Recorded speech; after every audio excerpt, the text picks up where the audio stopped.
Hey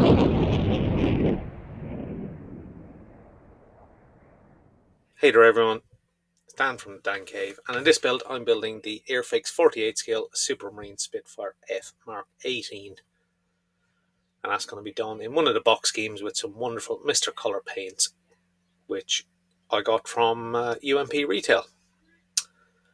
So as you can imagine, it's going to be the usual starting place for an aircraft kit. I'm going to start work on the cockpit, start getting some of those parts removed from the sprues, and get all those sprue attachment points cleaned up with the use of some UMP thinny sticks, which are absolutely perfect for all your cleanup needs.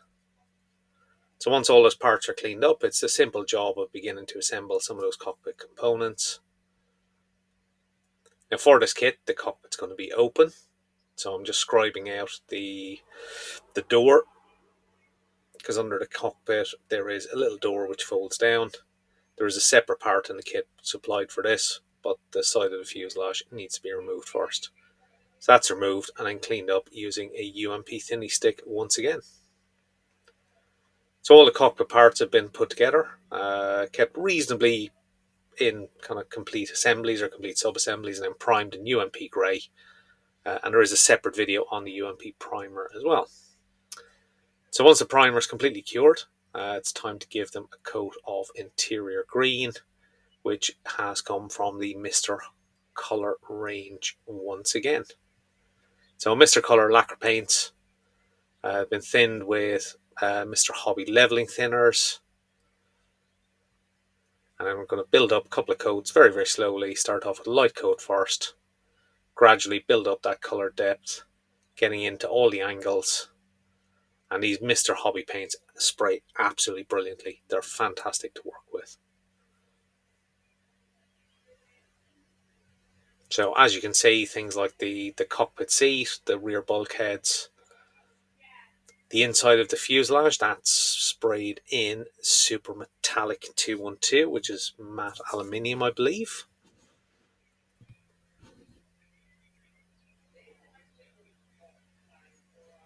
And then, of course, once all those paints are nicely dried, some of the details can be picked out using some acrylic paints and some very fine brushes. So there's a variety of dials and switches and interior details. Once the details have been picked out, I'm just going to dry brush on some silver paint, just to help pick out any of the kind of high points on any of those interior parts.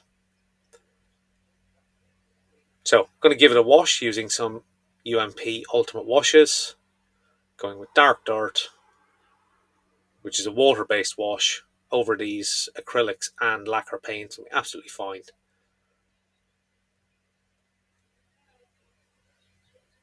Because it's got no clear coat, it won't flow very smoothly, so you need to basically just brush it on, brush it into all the recessed areas.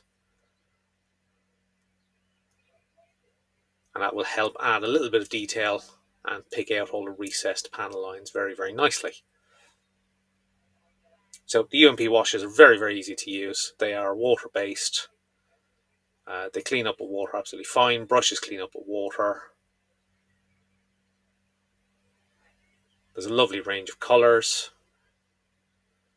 I'll be honest, Dark Dirt is probably my absolute favourite. It's the one I go to most of the time for a nice dark wash.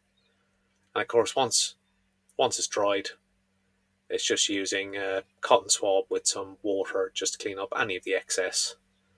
And you should be left with some very nicely highlighted panel lines and recessed areas given a little bit of depth, and just takes away that flatness which you get from just a plain paint colour, basically. So now that all the interior parts have been given their paint, their detail, their wash, you can assemble them together using a little bit of CA glue.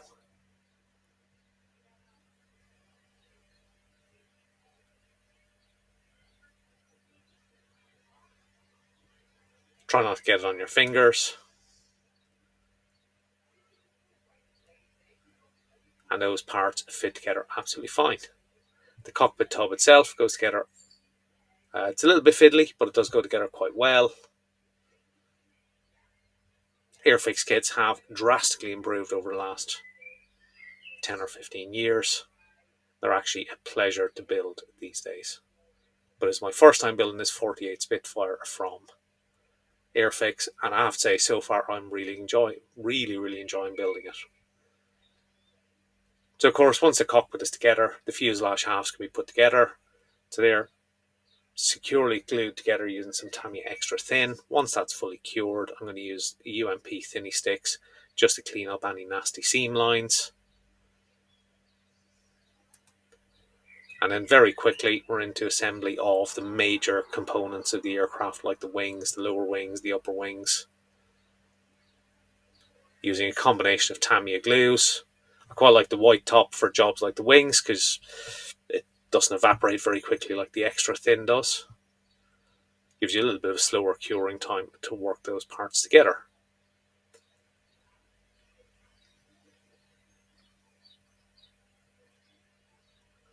And once again, for some of these smaller parts, just pop them in place and a little dab of Tamiya and they go together absolutely fine. So now it's time for priming of the overall airframe. UMP black primer is the choice, using my trusty UMP Apex, running at about 25 to 30 psi. I'm just going to lay down a couple of nice smooth coats, build it up slowly, working on the underside so far, and as you can see, after a couple of coats, that black colour goes down absolutely fine. It will dry to almost a semi-gloss finish. Once it's given a couple of hour drying time, I'm going to then go back, finish off the top side, and then of course it's time to move on to painting the airframe in matte aluminium. And you might wonder, why am I going for aluminium? Well, I'm going to do some chipping on this kit as well, so I'm going to lay down quite a light coat of aluminium, give a nice metallic base. That's pretty much going to go over the entire airframe because that gives me lots of flexibility as to what and where I'm going to do some chipping. Once that's fully cured, I'm going to go back in with some with some hairspray, some standard shop bought hairspray, decanted, sprayed through the airbrush.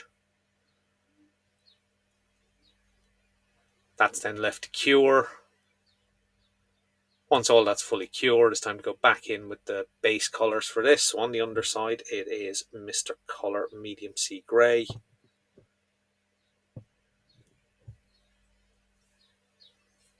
So all of this is thinned with Mr. Hobby levelling thinners and sprayed using my Harder & Steenbeck airbrush on this occasion.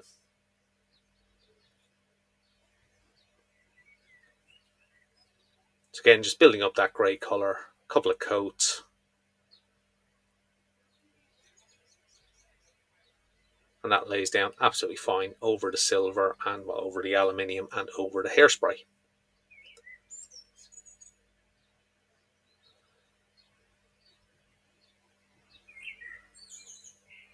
So these Mr. Hobby paints are available over at UMP.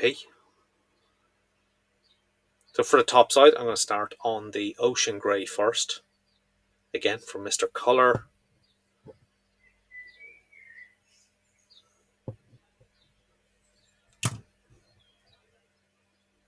And slowly build up that grey colour. Nominally following the outline of where the camouflage will be. Obviously, because I'm starting with the grey, the important one is actually going to be on the green. I have masked off some of the underside just to prevent any nasty overspray.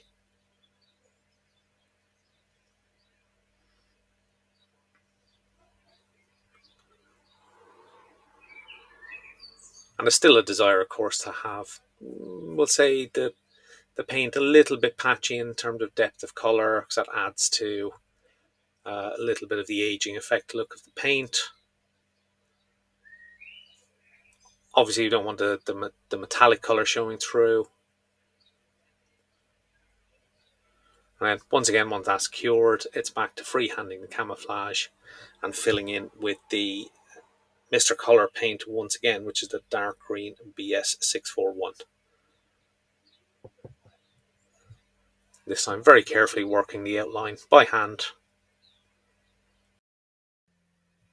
So this can easily be one of the most enjoyable parts of building a kit, getting these final base colours down, particularly having the freehand some camouflage. Using lacquers, of course, is an absolute joy to work with, and particularly the Mr. Colour ones. They're absolutely fantastic.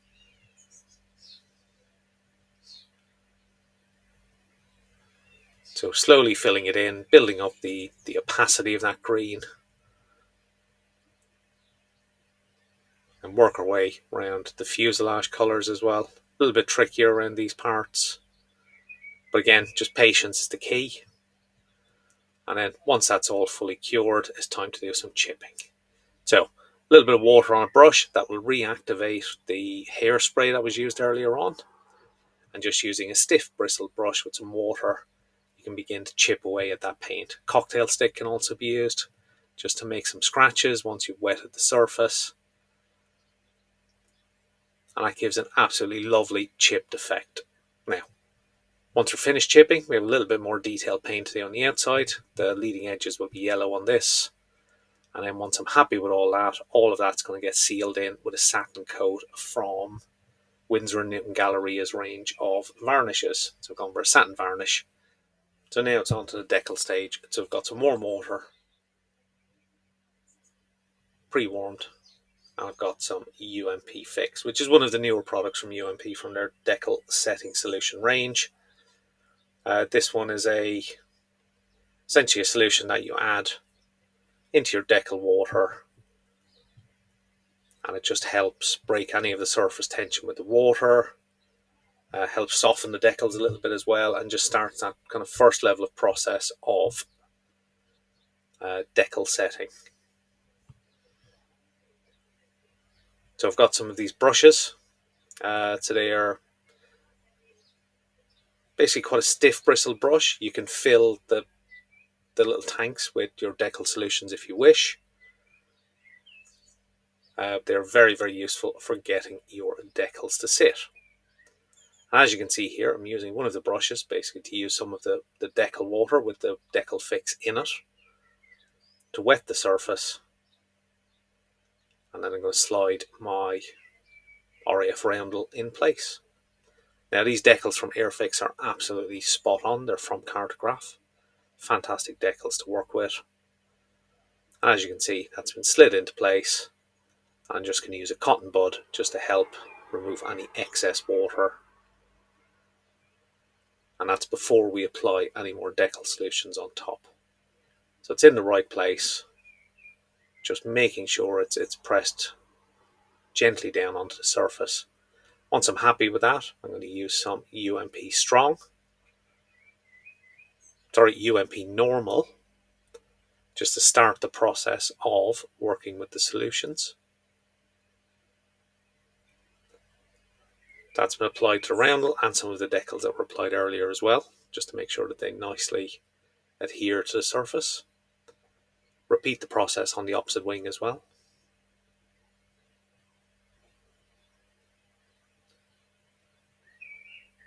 Making sure to get that decal in exactly the right place.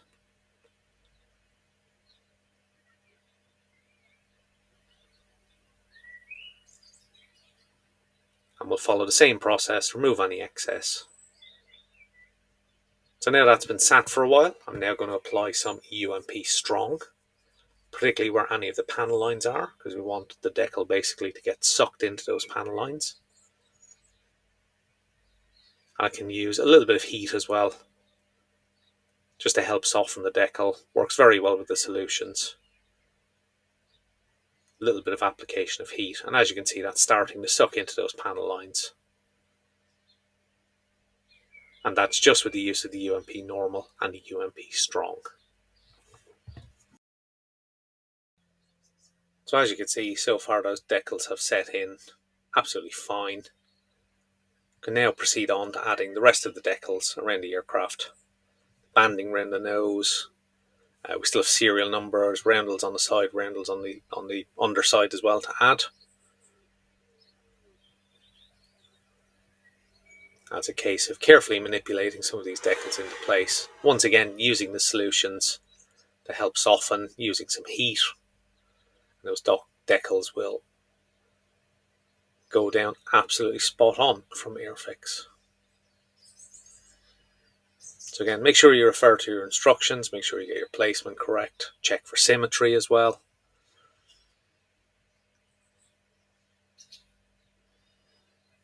I see all of that banding, the use of some UMP strong, just trying to make sure that those panel lines get sucked in. So once it's had a few hours drying time, sometimes I like to go back with a sharp scalpel blade just to slice along the panel lines. Again, this just makes sure that those decals are well and truly into those panel lines. And once I've sliced along those panel lines, I'm going to use some UMP strong once again, just to help soften those areas, and they will sit down even further into the panel lines and basically make the decals look like they've been painted on. So on the underside, on some of the clear parts of the decal film, we've had a little bit of silvering just where the decal hasn't quite adhered to the surface. So I'm using a little bit of UMP extra strong just to help blend in those clear decal areas. And as you can see, that's done the trick, and those decals have become almost invisible. Now they have a slight sheen difference because they're slightly glossier than the paint, but that's fine. That'll go once we've got some weathering down anyway. And as you can see, those decals are absolutely snug fit to the surface. UMP decal solutions for a win once again. So once the decals are completely cured, giving the kit a complete coat of Alclad Aquagloss, which is a gloss varnish. That'll make a nice base for the weathering, which will be the next phase of this build. So a couple of coats of Aquagloss with a nice shiny gloss finish. I'm going to use some UMP water-based washes again. I've got some dark dirt, some earth. And for the main panel line wash on the upper surface, I'm going back to my go-to, which is the dark dirt. So because it's got a gloss finish, it will flow a lot better. The capillary action will pull the wash into a lot of the panel lines. But because it's water-based, you don't have to be neat. You can just paint it onto all those panel lines, as you've seen. Make as much of a mess as you want, because we're just going to clean it up in the next phase anyway, to give us the desired look for all that panel shading. So I'm just using a long liner brush. I find they're a good way to apply with some accuracy. So slightly damp towel and kitchen roll, whatever you prefer, and then it's a case of clean up any of the excess. Tend to go in the airflow direction, because if you don't completely remove the wash, we want it to look streaked in the airflow, and that adds to the effect. We can clean up in a little bit more detail using a cotton bud.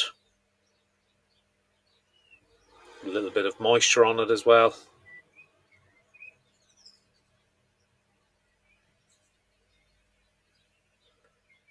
That just helps be a little bit more precise in the areas we want completely cleaned up versus the areas we want to leave plenty of staining and streaking from the wash. So along the fuselage, same thing, using a towel just to wipe off any excess.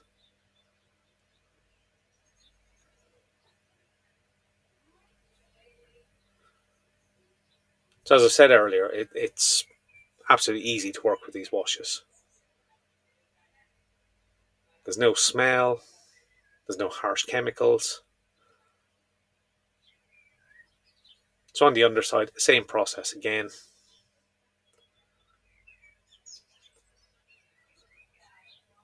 So ultimately, once we're completely finished with our washes, it's time to add some pigments. So using some UMP pigments, starting off with the exhaust staining, and that's using a combination of UMP's black pigment and some of the ash pigment as well, which is a almost white colour. So start off with the black, just to give a broad outline of the, say, the exhaust staining from the engine. So that gives the, I suppose, the overall shape of the exhaust. Black is sometimes too stark on its own, so I'm going to use some of the ash as well, which is almost a white, very, very light grey colour. Mixing that in with the black areas gives a little bit of kind of grey variation. which matches more of what you would see from a heat staining effect from an exhaust on this type of aircraft. So you can also add some streaking from the guns as well, from the discharge from the weapons. Again, that's just using some of the black pigment, using a very small stiff brush, just to add a little bit of staining effect. And we can repeat that on the underside as well. And of course, on the underside there's a little bit more contrast because of the lighter grey, so it's a little bit more obvious where those exhaust stains have gone. So on the underside, I'm also using some dirt and sandy earth. That again introduces those brown tones, which adds a little bit more to that kind of wear and tear look for the underside. So once again, as you can see, it's so simple to use these pigments.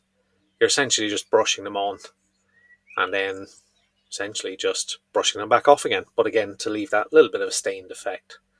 And on the wing root on the upper side, also using some sandy earth just to show those areas where flight crew, ground crew would walk with muddy boots, and just add that extra little bit of visual contrast. A few other areas also get a little bit more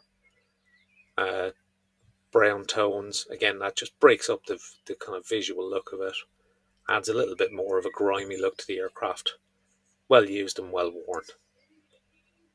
So then it's a case of adding all the final touches, things like the underwing rockets, landing gear of course have been added. And with all those parts added, this kit is pretty much done and dusted. So let's head on over and look at the final photos. So wonderful Airfix kit, available from UMP. Lots of the products used in this build are all available from UMP. So big thanks to Lee for supplying some of those. And I'll see you very, very soon.